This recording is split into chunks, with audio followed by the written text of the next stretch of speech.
F.E.A.R is a series that lodged itself in my brain for far longer than I would have expected it to.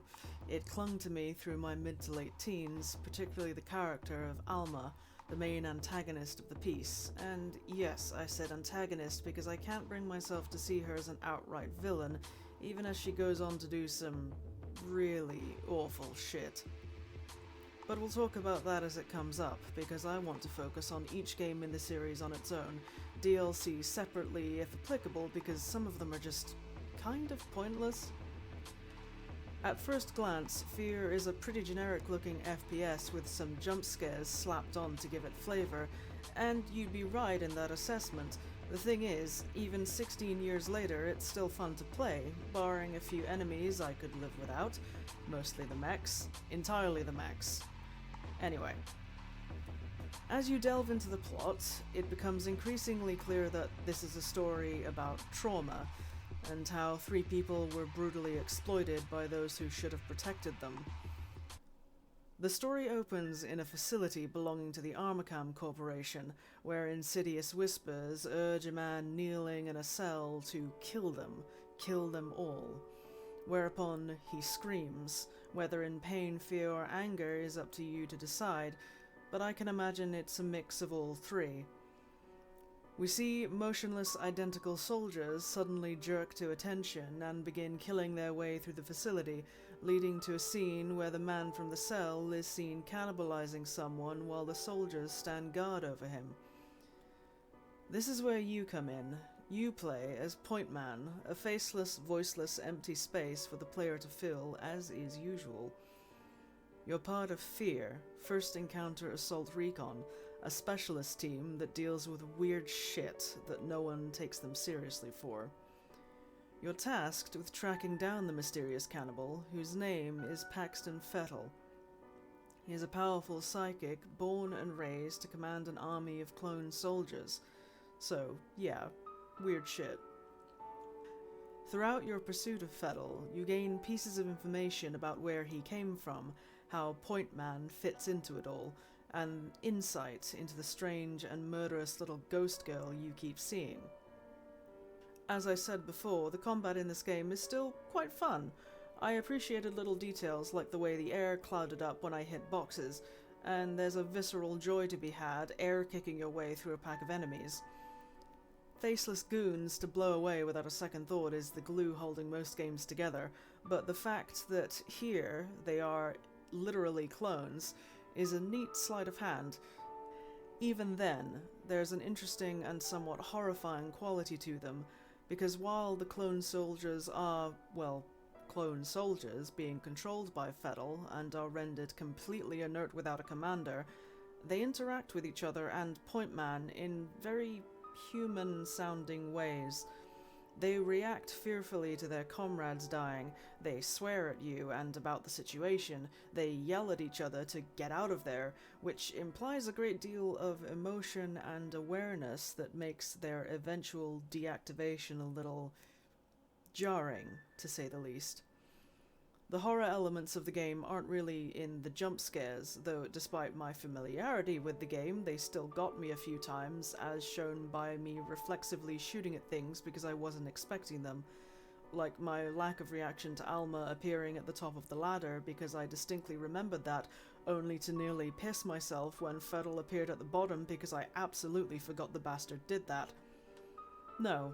The horror is really in the things you learn rather than the things you see, for the most part. You learn that Fettel was born and raised to be a living weapon, and that there was a failed prototype before him. You learn that there was a supposed Jane Doe they used to create him, and that a scientist working for Armacam, Harlan Wade, was the one who impregnated her, making Fettel his son. Harlan Wade pioneered the project that created Fettel and the clone army. You then learn that the Jane Doe was called Alma, a very powerful psychic who was a danger to herself and those around her, and that the best they could come up with was putting her in a coma before her 8th birthday and submerging her in a liquid prison. She was 15 when she gave birth to the first prototype, and 16 when she gave birth to Fettel. She screamed both times for the duration of each birth until they drowned her back into unconsciousness.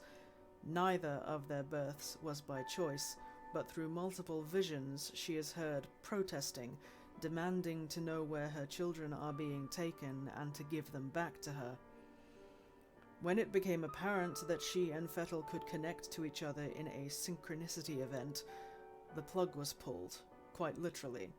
Life support was shut down, and Alma was left to drown, expiring 6 days later at the age of 26. I can imagine that Alma might be a little heated about all that, considering that her full name is Alma Wade, which makes her Harlan's daughter, whom he impregnated, against her will, while she was unconscious, twice, and then left to drown when it was clear he couldn't control her.